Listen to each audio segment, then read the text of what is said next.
I use a seed tray. Again, I got this from Fruit Hill Farm, and these are really durable because obviously we've seen the damage of the plastic, and being a gardener, you're exposed to plastic all the time with your bags of compost, your seed trays, your pots. Everything is plastic. And then it got to me that I was thinking about, right, well, how do we reduce this? And by using these, yes, they're plastic, but these ones are 8 years old. So I've been using these, and they're really durable. So if you can get yourself some of these kind of heavy duty seed trays, all the better. And when I sow also, like, I'm not going to sow all the one variety. I'm here, I do like little lines. So I do kind of like, you know, whatever you need, you put them into the tray. So that's really the main ingredients to start sowing your seeds. And then once you have all of that, and like, you don't need the heavy duty seed tray, you can start in toilet roll holders as well. So if you get the little toilet rolls and you put them maybe get all your it's actually very fitting, isn't it, because we're all going to have thousands of toilet rolls soon, and the whole world will be overloaded with toilet rolls. So maybe we should be all growing our vegetables in the toilet rolls. And what you could do is you could just get a box and put all the toilet rolls in and fill them with soil and start to sow in there. So that would be a good use of all that toilet roll if you can't compost it. So anyway, that's really that. I'm going to now attempt to show you how we're going to sow seeds. This might be a wee bit trickier because I've realised that if I move the phone, it's going to cut off. So hopefully this won't happen, right?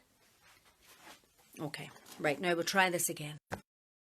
I tell you, I'll be all set up in about a year, ready to rock. Okay, so hopefully this might work. I'm afraid to touch the screen in case anything happens. So here we go now, and I've got the seed compost and I'm putting it into the tray, so you probably can't see the tray, but as you see the seed compost as well. Another benefit of the seed compost, it takes out all the large bits. With this compost, if no access to a potting shed, where is the best place to try and sow and grow? Well, your windowsill in your kitchen. I did it for years. You know, this potting shed is made of recycled windows, and I remember being at the local tech a while ago, or not a while ago. Sorry, I'm losing the plot here with this camera. I remember driving past the local tech down in Gortahork, and they were changing their windows. This is what, 11 years ago.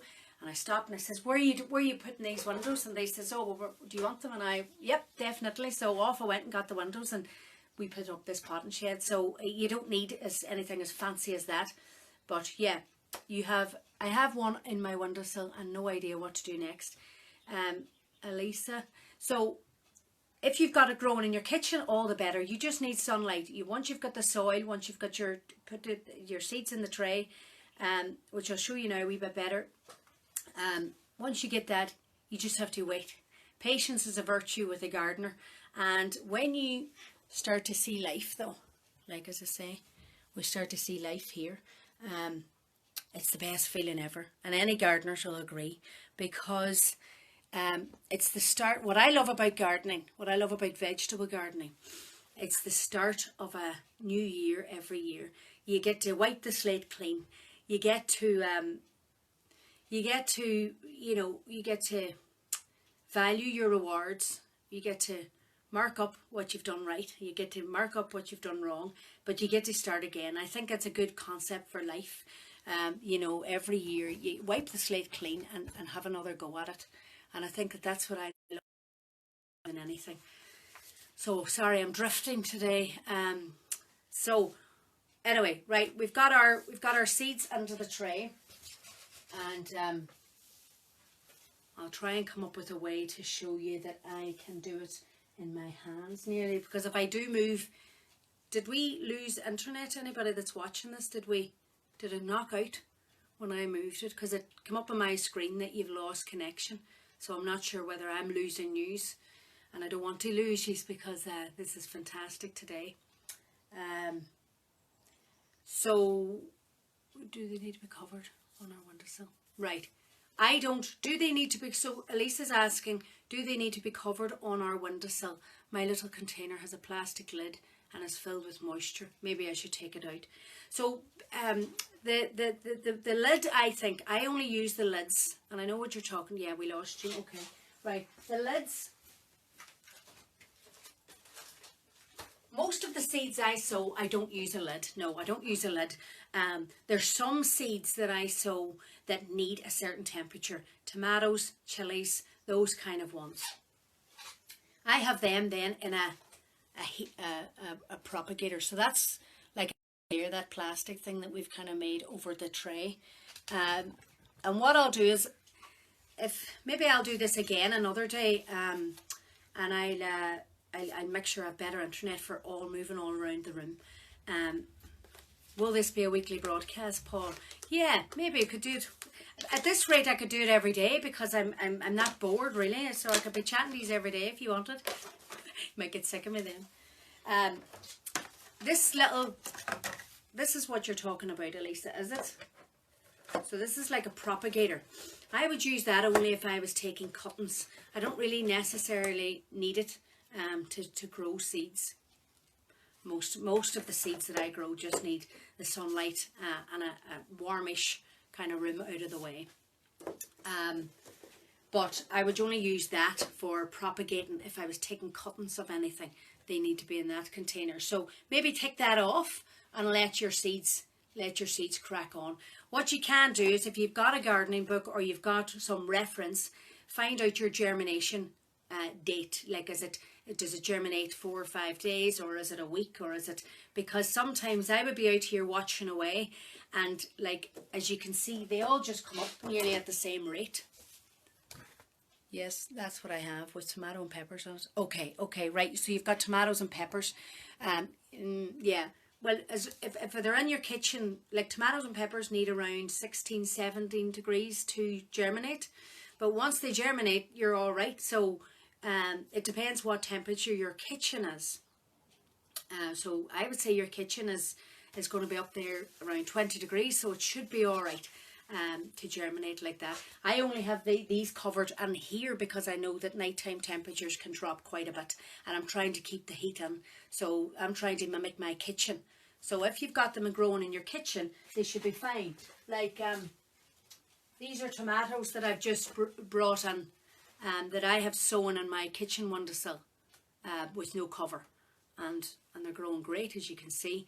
And what we'll do is, today is all we're just showing you how to sow seeds, but what I might do is, if I come back the next time, I'll show you how to transplant, because that's the next thing that we do, especially for tomatoes and stuff like that. They have to, they're ready to go out of this pot now, so they're looking to get going. And how I know that is that once my seeds start to germinate, you generally see the first leaves are called the seed leaves. The seed leaves come up, and what you're waiting for is the true leaves. So the next leaves that come along, and they're the ones that look like the typical type of the vegetable, if you get what I mean. So all the cabbage family have this little heart-shaped flower, their seed leaf, and then they start to then bring on their true leaves. At that stage then I would be thinking about transplanting them. And I'm also looking for the roots coming out the bottom as well, an indication that they're ready to go to their next position. Now, their next position for tomatoes is going to be, for what we do is we pot these up then individually into a slightly bigger pot, and we leave them for a while, and then probably at the end of April, depending on the weather, we put them into the ground in our polytunnel. So Elisa, you're growing your tomatoes. Are you going to be growing them in a pot in your kitchen? Are you going to grow them? Where do they go after? What's your plans? Let me know that, because they have to stay indoors all year round. You do get outdoor varieties, but because we live in Donegal, I've tried the outdoor varieties, and they just get blown away. So I generally, you have to keep your tomatoes, your chilies, cucumbers, aubergines, what else? And those kind of plants indoors all year round, just to get your growing. And this year we've got 25 different types of tomatoes growing here at the garden. and I'm very excited because I love to grow different types, different varieties of tomatoes. So you've got, when you bring the big bowl of tomatoes in, that you've got greens and yellows and reds, and it's lovely. So think about that as well when you're ordering maybe some varieties, is that you don't want just the, you know, everybody goes for the, what is it, the Gardener's Delight, or the Gardener's Delight, what's the other one?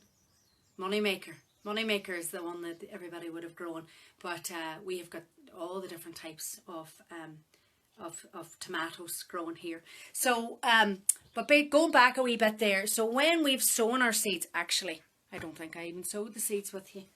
There you go. Let me just take that back a wee bit. I'm afraid you lose me and you only see the back of my head. But if you're still watching and you're still interested, give me 2 minutes and I'll fill this seed tray. And then I will sow some seeds, because that's what we're here to do actually, is sow the seeds. And now the sun's shining on the window, I can't even see people. I can't even see the screen, so I don't know what I'm doing.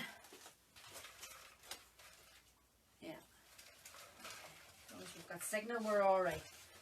So anyway, I'm sewing up the tray, and when you put the soil into the tray, you want to make sure that it's not compacted down, that you haven't squeezed it down. You don't want to squeeze out all the air. And you want to make sure that the soil is all in there. So by giving it a little tap rather than a push, so by tapping it, like tap tap onto the table. Now if you were just using a pot, like that, and I apologise for the lighting here. My lighting designer hasn't turned up. Oh, some crack, some crack. In this pot here, so you could just start your seeds like that as well. So I've just put the soil in, give it a little tap, tap, tap, and then you're getting ready to sow your seeds. Now, when you get your seeds into your hands after you've washed them, singing the song, singing the song.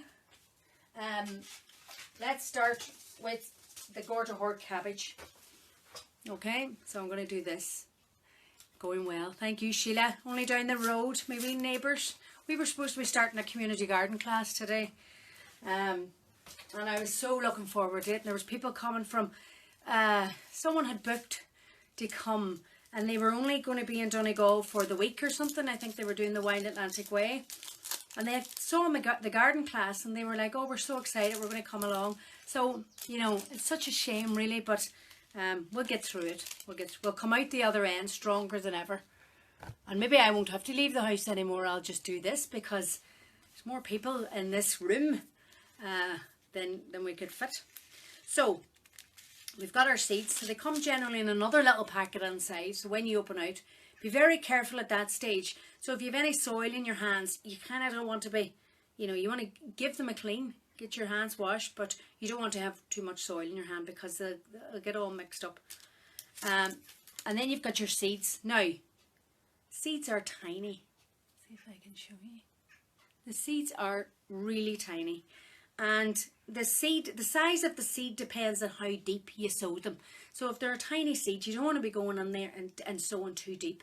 So generally I only go down about 4 times, about 2, 3 or 4 times the size of the seed. There probably is a scientific explanation about it, but I always say just slightly, you know, 2 or 3 times the size of the seed. That's the depth you want to be going down. So if it's a really, really tiny seed, you might just want to sow them on the surface and cover them over a wee bit. And that's all you need to do. And if it's a bigger seed like a pea, you might want to go down. But just go down 2 or 3 times the depth of the size of the seed into the soil, because you want to be able to give it enough leverage to get a hold in the soil, but also it's only got so much energy to get out of the soil as well. So that's what you've got to be thinking about. And they are little energy capsules anyway. So the seed itself is the energy capsule to get out of the ground. It's got all it needs. So when you sow your seeds, again, this is only an example. I would do this into a seed tray. So I'm just going to pop 1, 2, 3. I'm going to do these 3 seeds now. And these are Gortahort cabbage. So again, like sometimes you don't want to be too deep. You're just literally sowing the seed. So that's 3 seeds. And I am very conservative when it comes to my seeds. Hi Anthony and Tracy. When it comes to my seeds, I kind of think to myself, well, what am I eventually growing? Am I growing a cabbage? So these are the Gortahort cabbage. So I don't want to do 2 or 3 seeds in, because then I have to separate them. The tomatoes there, generally, like that there was, that was us sowing seeds, but they were just some leftover. But if I was growing for individual plants, I would put them in on their own if I can, because it just means when you have to separate them out, you don't have to do too much pulling at them. So if you can do the modules, all the better. But if you have no option, then just make sure they're far enough apart. But yeah, generally when it comes to how many seeds to sow in each individual part, then if you're growing the one vegetable, so a cabbage grows as one, peas grow as one, broccoli grows as a one vegetable. But if you're growing salads, you might want to grow 5 or 6 seeds into the same space, because that grows like a bunch, and then you can come along and just cut them then, you know. So now I'm just going to read this. Getting ready over the coming weeks. We will be sowing lots and lots for all the garden, for all the garden packs. I'm sure orders are already coming in. Can we PM for more details? Yeah, that is if anybody needs me to sow any seeds, yeah, I will sow seeds for people. Now I'll have to do it. You'll have to PM me what you need sowing, and then we can work out some way. A couple of years ago we did this project it was the Local Agenda 21 we got funding for, and we did this. It was growing for the community growing for the community. And basically what we were doing is we were taking orders that we would grow your vegetable garden here, and then you could collect it, and obviously, you know, we're starting them off. So we could do something like that again. Obviously, we're all going to have lots of time, so I don't want you not to be growing seeds. But if you're stuck for space or soil or anything like that, please do contact me, and I can get some started here. And obviously not drop them to your house, but you could come along. If you live locally enough to the area, we could do that. So yeah, if that all makes sense. Now the next most important thing is keeping a label, having your labels ready. And I use little what are they called, lollipop sticks. You can buy them in a pack. I feel like thank you, somebody promoting on Sky or something like that. But obviously we have to get our stuff somewhere. So I get this from quickcrop.ie. They're an Irish company, but I get these seed labels, packs of 50. Not very expensive, but they're very important in the garden, because one thing, if you're dealing with lots of varieties and lots of different vegetables, you cannot remember everything. And even there's times that I be in here sewing and somebody calls me and you walk away, and the next thing is, what was I doing? Where was I? So always have your labels at hand, so you can write your label. When you're writing your label up, you want to be writing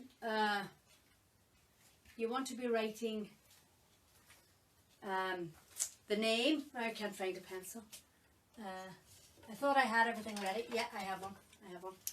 So on the label, you want to be writing Gortahort cabbage. I can write it properly. Anyway, you get what I'm saying. Gortahort cabbage. The Gortahort cabbage. You want to write the variety. You want to write your date. So it's the 15th. See, we've all lost track of days, haven't we? Really. 15th of March. And then you want to pop it in just where you've sown your seeds, because when it comes around to all the different, if you're growing different varieties, you won't know what they are really until they get going. Especially with the cabbage family, I don't know about anybody else, but I find it really difficult